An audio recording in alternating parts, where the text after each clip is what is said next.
Ini selepas 7 nak masuk 8 bulan. Saya dimaklumkan di Parlimen Pembangkang masih kosong ringgit Malaysia. Dulu kita kata kita ingin mansuhkan Akta Sultan dan kita bertekad tidak akan gunakan Akta Sultan pada musuh politik. Dan kini MB Sanusi dikenakan dengan Akta Sultan.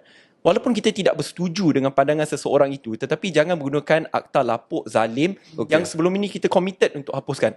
Ada pelbagai lagi contoh, red lines yang lain. Dulu, bukan saja isu LCS, sebelum pilihan raya kita berikan tekad dan komitmen bahawa tidak akan ada campur tangan, tidak akan serangan kepada institusi kehakiman, kita akan pertahankan. Bukan itu saja, cuma kita turut bangkitkan bahawa kes-kes tidak akan digugurkan dan tidak akan ada indefinite postponement. Tetapi kini sudah ada dan dah ada ura-ura dan justifikasi bahawa akan ada pengguguran selepas ini. Saya katakan ini sedar bahawa saya pun ada. I have to be very honest about it. Sadiq ni dia pandai, dia tahu saya punya Achilles heel ni Zahid kan. So dia gets you on your side. Assalamualaikum warahmatullahi wabarakatuh dan selamat kembali bersama dengan saya Khairi Jamaluddin. Saya nak ucapkan terima kasih kepada semua. Please hit the subscribe button dan jangan lupa untuk subscribe dan give us a like. So, maybe saya mulalah. Saya mula. Macam mana persiapan untuk pilihan raya negeri? Sebab saya difahamkan Sadiq telah buat pengumuman, Muda telah buat kejutan bahawa Muda sekarang ini akan tampil sebagai kuasa ketiga, tidak lagi main selamat bersama dengan PH, tetapi you've decided to cross the Rubicon and say Muda untuk PRN ni adalah on your own. So macam mana dengan keputusan tersebut dan macam mana dengan persiapan untuk PRN? Sejujurnya memang tidak mudah kerana kita akui Muda ni sebagai sebuah parti yang amat baru setahun setengah ditubuhkan secara rasmi. Memang majoriti pimpinan kita kurang pengalaman politik walaupun ada track record servis yang begitu baik. Tapi apabila kita berdepan dengan dua gegasi blok politik, ia memang teramat sukar kerana kita tidak ada kawalan kata mana-mana kerajaan negeri, persekutuan, JLC.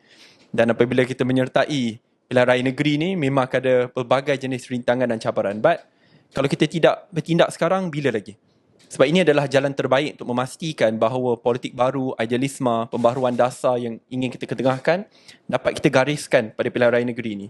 Menang atau kalah, janji kita dapat kongsikan kepada rakyat alternatif, sistem semak dan imbang. Tapi yang lebih penting adalah what is the Malaysia which you want to build? Apa jalan kehadapan yang ingin Muda ketengahkan supaya rakyat tahu ini adalah garisan ataupun visi dan wawasan yang ingin kita ketengahkan. Dan sebab itu kita pun realistik, kita tidak bertanding di 240 kerusi seperti yang akan dipertandingkan. Sejujurnya kita bertanding dikurang 10%. Hari ini akan ada lagi pengumuman calon-calon yang terakhir. Sebab yalah, kalau that's all nice lah. Benda semua tu bagus dan saya rasa idealismenya tinggi dan sebagainya. Tetapi adakah Sadiq dan Amira telah buat langkah yang preemptif sebab dah tahu tak akan dapat kursi? PH dah tak layan dah. Permohonan nak join PH pun diorang memang buat dia je, buat tak tahu. And then ura-ura kata you're not going to get a seat. Macam Amira dulu dapat kursi di Puteri Wangsa kan, Puteri Wangsa di Johor, tapi kali ini memang akan tidak diberikan kursi. So preemptif keluar je lah.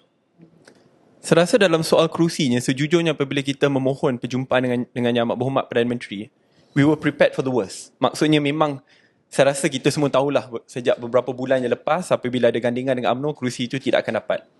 Tetapi fokus kami pada masa tersebut dalam perjumpaan yang ingin kita adakan adalah untuk memohon beberapa political concession. Contohnya 10 ke 20 reforms yang wajib dilaksanakan dalam tempoh masa 1 tahun. Sebab itu kita ingin dilibatkan dalam proses pengembalaan undang-undang ataupun keputusan dasar yang akan dibuat oleh kerajaan perpaduan, tetapi apabila tidak dilibatkan langsung, reform itu tidak berlaku. Akhirnya bila saya turun ke kawasan, Amira turun ke kawasan, mereka kata, apa jadi kepada reform ni? Apa jadi kepada semua janji-janji sebelum ini? So kita juga yang terkena, walhal kita tidak dilibatkan langsung. Okay. So it's more than seats, tetapi lebih kepada soal ideals. But coming back to seats, and then maybe Syaril can jump in, adalah pandangan daripada pihak penyokong PH yang menyatakan bahawa kebanyakan kerusi yang telah pun diumumkan setakat ini adalah kerusi-kerusi yang mana PH adalah penyandang dan Muda ni jadi spoiler. Datang untuk kacau, datang untuk split vote, dan kita akan bangkitkan isu hubungan Sadiq dengan tokoh-tokoh tertentu nanti. So apa pandangan dan juga jawapan Sadiq dan Amira kepada tuduhan you are a spoiler lah, just saja nak kacau PH? Pertama sekali saya rasa antara benda yang paling penting untuk kita sewaktu kita juga membuat keputusan ni adalah kita boleh memilih sendiri polisi-polisi dan dasar-dasar bukan sekadar daripada segi yang kita nak perjuangkan untuk manifesto, tetapi polisi-polisi kita sendiri, termasuklah kerusi mana kita nak bertanding tu kita boleh putuskan sendiri tanpa melalui proses-proses negosiasi sebagai contohnya. Kedua, antara benda paling utama yang kita bawakan, kita sendiri bawa sebagai parti politik pertama yang mengetengahkan 50% calon wanita untuk pilihan raya yang akan datang. Ini satu komitmen yang besar yang tak pernah dibuat oleh parti-parti lain sebelum ini. Dan bagi saya apabila mereka nak kata kita datang sebagai pengacau itu adalah satu cara politik lama untuk memomok-momokkan kepada rakyat kebanyakannya untuk tidak mengundi kepada parti-parti kecil. Jadi bagi saya itu satu benda yang kita patut hentikan. Sebab pilihan raya ni adalah pentas demokrasi. Kalau kita habis-habis nak takutkan rakyat dengan kata kalau parti kecil masuk ke pilihan raya ianya akan jadi pengacau, sampai bila-bila kita tidak akan ada pilihan selain daripada these two big political players lah. And so it's very important untuk kita jelaskan kepada rakyat bahawa demokrasi ini terbuka untuk semua, bukan sekadar dua gegasi yang sudah lama bertapak di dalam negara kita. Semua poin tu valid, YB, Amira. Tapi persoalan daripada penyokong PH yang perlu kita utarakan sini, kenapa sekarang? Kalau daripada awal muda mengatakan kita nak jadi third force, kita nak jadi, kita tak berapa berkenan kepada kedua-dua blok politik sebelum ini kan, kenapa dalam PRU 15 masih bergantung harap kepada Pakatan Harapan, sewaktu pilihan raya negeri Johor yang Amira menang sekalipun bergantung harap juga menjadi sebahagian daripada PH lah, in effect, right, bertanding in lieu of PH. Kenapa sekarang baru nak jadi third force, nak mengatakan kita perlu revolusikan politik dan sebagainya? Sampai ada yang kata Amira kena kembalikan kursi Puteri Wangsa sekarang. You know this, right? Yes, I read that. I read that. So kita orang cakap dengan Sadiq, we supposed to, both step down. Tapi, pertama, saya rasa daripada awal kita sangat clear bahawa ini adalah dasar-dasar dan prinsip-prinsip dan polisi yang kita bawa. Tapi pada sewaktu PRU 15, kita melihatkan bahawa Pakatan Harapan merupakan the most logical partner kerana mereka juga membawa dasar-dasar dan prinsip-prinsip yang kita percaya. Tetapi daripada awal lagi, sebab itu kita kata kita ingin bertanding menggunakan logo muda. Sebab pada masa yang sama, kalau kita lihat pada PRU 15, sebenarnya muda mengetengahkan kertas manifestonya sendiri dan tidak bersama dengan kertas manifesto Pakatan Harapan. Tetapi kita percaya that partnership has to exist because we share the same values and the same principles. Tetapi selepas beberapa siri di mana Syed Saddiq juga ditegur kerana ingin membahaskan isu kapal LCS sebagai contohnya, dan saya juga pernah membangkitkan tentang reappointment of Azam Baki sebagai contohnya, dan beberapa lagi dasar-dasar yang sangat penting yang sebelum ini Pakatan Harapan perjuangkan telah dilupakan. Sebab itu kita rasa ada keperluan untuk kita kata, look, it's time for the people to be given another option.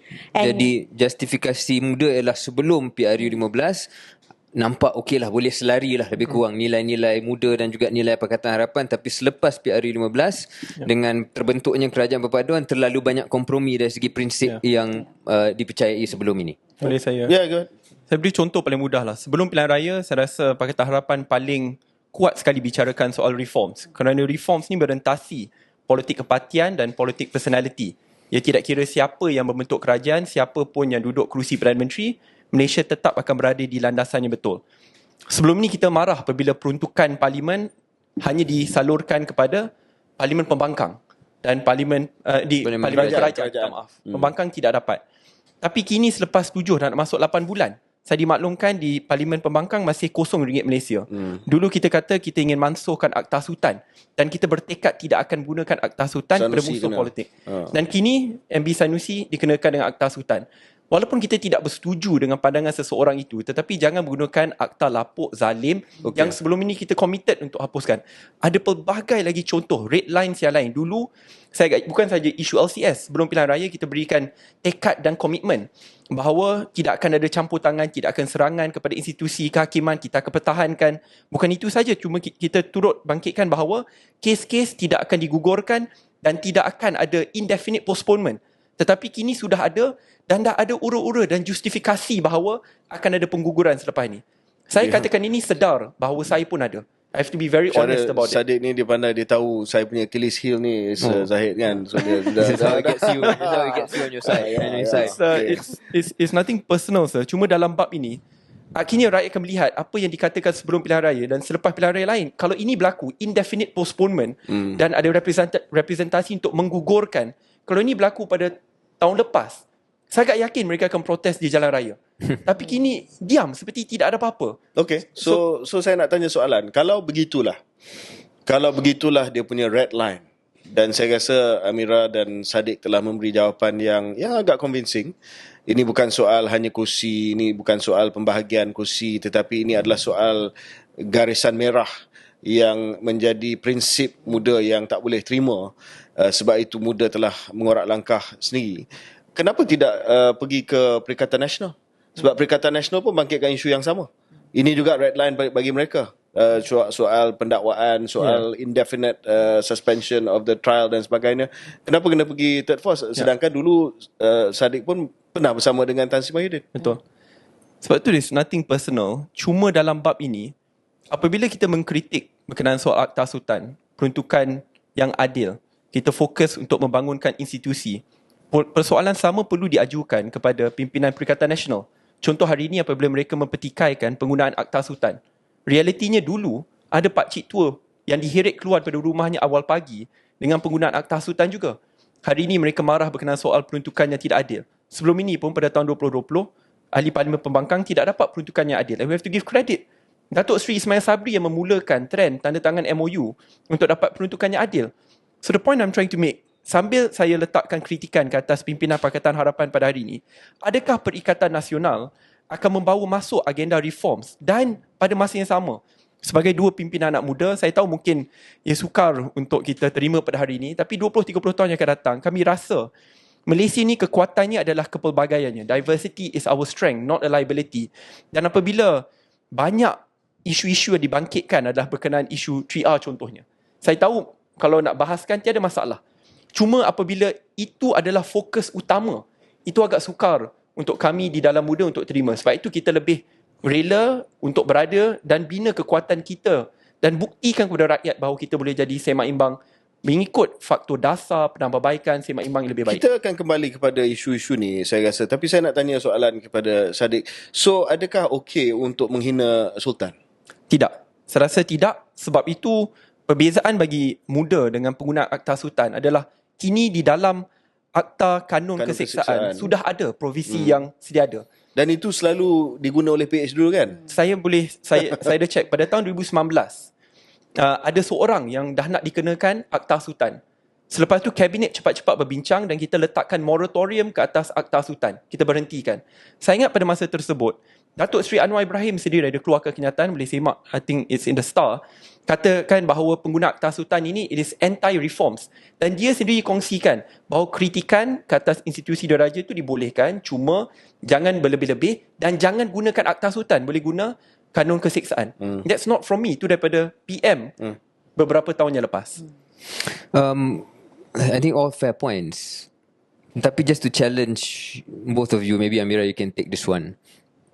Are we all misreading the room?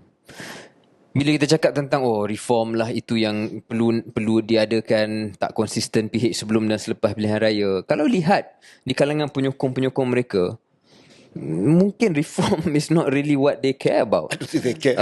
Sebab I can guarantee you Sadiq Amira, after this episode goes out, dia akan kata, you kena realistik lah. Ini kerajaan perpaduan. Ini kerajaan perpaduan. Bukannya kita menang majoriti mutlak. So, you kena faham lah. Adakah you nak bising-bising lepas ni, you lebih sanggup Tan Sri Muhyiddin jadi Perdana Menteri. Lebih baik Pakatan Harapan macam ni daripada you bagi Perikatan Nasional. Confirm that's the script.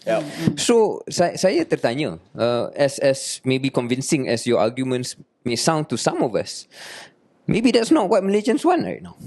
Adakah, just to extend that, adakah Amira dengan Sadiq tengah bercakap dengan bubble tertentu saja? Dan bubble ni sangat kecil lah. Saya rasa kalau nak cerita pasal bubble ni, bubble politik itu sendiri sebenarnya, kalau kita nak kata penyokong Pakatan Harapan ke penyokong Perikatan Nasional ke, both sides at the end of the day sebenarnya majority Malaysian mereka tidak ada ketaksuban kepada mana-mana parti, dan majority Malaysian sebenarnya memang mengharapkan bahawa kes-kes seperti kes-kes rasuah, reformasi semua ini sangat dekat dengan hati majoriti rakyat Malaysia. So kalau kita nak cerita tentang bubble sebagai contohnya, saya rasa saya sendiri ataupun Syed Saddiq sendiri, kalau di Twitter tu every time kita post sesuatu memang banyaklah penyokong-penyokong Pakatan Harapan yang akan serang habis-habisan. welcome to our lives. Yes. Welcome to the jungle. Akhirnya. Persamaan. But that in and of itself is a bubble, kan? Dan tapi bila kita bawa isu ini ke TikTok dan Facebook sebagai contohnya, di mana lebih banyak Perikatan Nasional, naratif-naratif yang perlu dimainkan itu berbeza. Sebab itu saya rasa apabila kita menjadi seseorang ahli politik, mungkin orang akan kata saya ni terlalu muda dan naif dan sebagainya, but we have to show that seorang ahli politik ini mampu berpegang pada prinsip dan kata-katanya. Dan kalau kita sendiri tak buat benda ni, kita sebagai orang muda tidak berpegang pada prinsip kita, dan akhirnya rakyat Malaysia at the end of the day they're just gonna raise their hands and say I had enough with politics altogether. Sebab Pakatan Harapan dulu cakap lain, sama juga, akhirnya semua parti sama. Sebagai contohnya tadi saya bersama dengan salah seorang bakal calon kita di Bukit Antarabangsa dan berjumpa dengan peniaga-peniaga di sebuah pasar. Mereka kata kita ni sebenarnya, mereka bukan penyokong Pakatan Harapan pun, mereka tak menyokong siapa-siapa. Tapi mereka kata election kali ni mungkin kita tak nak mengundi. Sebab pada akhirnya ahli politik dia cakap lain, dia buat lain. Dia Semua cakap lain, sama dia lah. buat lain. Semua sama. So I think that it's very important untuk sesuatu parti yang baru, iaitu parti muda, untuk menunjukkan bahawa politik ini adalah tentang apa yang you kata suatu election, you have to execute it after election. Marriage of convenience we can understand, but marriage of convenience should not be at the expenses of your own principles and your promises to the people. Okay, just nak cakap soal marriage of convenience ni lah, ataupun persefahaman sewaktu pilihan raya. Saya ada baca bahawa MUDA telah mengumumkan satu persefahaman dengan PSM, Parti Sosialis Malaysia. So apa pemikiran, thinking di sebalik keputusan tersebut, Saddiq? Sebab PSM ni, PSM parti yang dah lama bertapak di Malaysia, longer than MUDA. Tetapi PSM membawa satu hala tuju, especially hala tuju ekonomi yang sangat-sangat haluan kiri lah, dan mereka mempunyai pemikiran ekonomi yang sosialis. Adakah MUDA juga sosialis, Kang? Ya, saya rasa walaupun ada perbezaan, ada lebih banyak persamaan, sir. Pertama sekali, berkenaan prinsip untuk menolak politik perkauman. Kedua, PSM walaupun kalah berkali-kali, tetapi mereka tidak pernah berhentikan khidmat yang mereka tawarkan. Saya beri contoh, sir. Baru 2 minggu yang lepas, saya bersama sebagai ahli jawatan kuasa pilihan khas jaga Kementerian Pendidikan dan Pendidikan Tinggi, ada salah seorang aktivis yang sangat lantang memperjuangkan nasib Pak Gad, Makcik Gad, cleaners yang tidak dapat pampasan yang sewajarnya oleh konsesi. Dan individu tersebut adalah salah seorang pimpinan PSM. Dan dia lantang bersuara tentang isu ni walaupun tidak berada dalam kerajaan, tidak jadi YB, ADUN ke MP. Tapi bertahun-tahun, kalau ada apa-apa masalah berkenaan soal tanah yang diambil alih, mereka tidak dapat 1 sen pun, tetapi mereka turun untuk bela golongan pekerja. Dengan itu saya rasa, if I can summarize, 3 perkara. Pertama, tolak politik perkauman. You're such a debater. Kedua, sorry sir. Kedua adalah track record khidmat. Politik khidmat bagi MUDA ni sangat penting. Menang kalah, we need to continue to serve. Dan yang terakhir adalah pembelaan kepada golongan majority, golongan pekerja, golongan susah, pengambil alihan tanah. Just challenge you on that, sikit, on the ideology. So kalau ikut pemikiran PSM, sebab saya pun pernah deal dengan PSM sewaktu saya jadi Menteri Kesihatan. Hospital dan juga klinik kesihatan kita adalah dikendalikan oleh concessionaire dari segi cleaners dan sebagainya. Dan kalau ikut pendirian asal PSM, dia nak kembalikan semua perkhidmatan itu kepada state. Maknanya state akan menggajikan semua. That is the original PSM punya position lah. Tetapi dalam keadaan konsesi, of course dia akan mengambil keputusan supaya menuntut supaya gaji dan juga pampasan lebih adil. itu centrist punya view lah. Tetapi their original position is to nationalise everything. So Muda setuju dengan nak nationalisekan semua balik. Tak ada lagi privatisation, concession swasta yang lebih efficient. Muda kena data driven. Sepatutnya apa yang sebangkitkan adalah apa yang dibincangkan pada 2 minggu lepas. Yang bangkitkan solusi tersebut bukan ahli PSM, yang bangkitkan adalah pengerusi pada masa tersebut, mantan Menteri Sumber Manusia YB Kulasekaren. Dia yang kata kalau boleh tidak perlu lagi melalui sektor swasta, orang tengah, kita kembalikan terus kepada contoh sekolah, bukan saja hospital, sekolah, pengurusan sekolah akan tentukan. Tetapi selepas tu ada wakil Kementerian Pendidikan katakan sekarang ni beban sekolah dah sangat tinggi. Takkanlah sekolah sekarang kena tentukan pilih guard, pilih cleaner. So tanggungjawab sekolah akan lagi lama lagi teruk. Dan sebab itu saya rasa akhirnya kita boleh cari jalan tengah. Saya rasa apa yang mereka perjuangkan akhirnya adalah untuk memastikan bahawa pampasan yang sewajarnya diberikan. Kalau mereka dah tanda tangan kontrak, gaji bulanan cleaner 1,500, pastikan konsesi berikan 1,500. Jangan tiba-tiba tanda tangan lain, akhirnya mereka hanya dapat RM1,100. So Muda tidaklah subscribe sepenuhnya kepada pendirian sosialis lah. Ya, saya rasa in Malaysia kita ada sentiasa jalan tengah yang boleh kita pilih dan dasar itu perlu data driven. Saya fikir apa yang dibangkitkan oleh KJ sebenarnya Sadiq dan Amira disebabkan mungkin ada kelompongan daripada pihak Muda sendiri tentang apa sebenarnya ideologi Muda. Kita tahu PSM namanya sendiri sudah menggambarkan dan dasar-dasar yang dipegang menampakkan dia sosialis parti lah. Dan dia akan percaya pada dasar-dasar sosialis, dan dasar-dasar sosialis ni dah lama bertapak dalam teori politik, so everybody knows, right? Tetapi Muda ni kalau hanya bercakap tentang kita nak kepimpinannya lebih diverse, yang lebih muda, kita nak kepimpinannya lebih telus, yang ada reform dan sebagainya, dia tidak begitu jelas lah. Jadi sebab itu apabila ada pakatan politik dengan PSM, dianggap seolah-olah Muda akan mungkin mirip kepada satu parti yang dah jelas tentang apa sebenarnya pendirian dan pegangan dia. Mungkin soalan yang berkait ialah, jadi apa sebenarnya ideologi Muda? Ada atau tidak ideologi itu? Ataupun lebih pada segi tactical dan opportunistic? We'll save that. Kita akan break seketika dan kembali selepas ini. Saya nak ucapkan terima kasih kepada semua. Please hit the subscribe button dan jangan lupa untuk subscribe dan give us a like.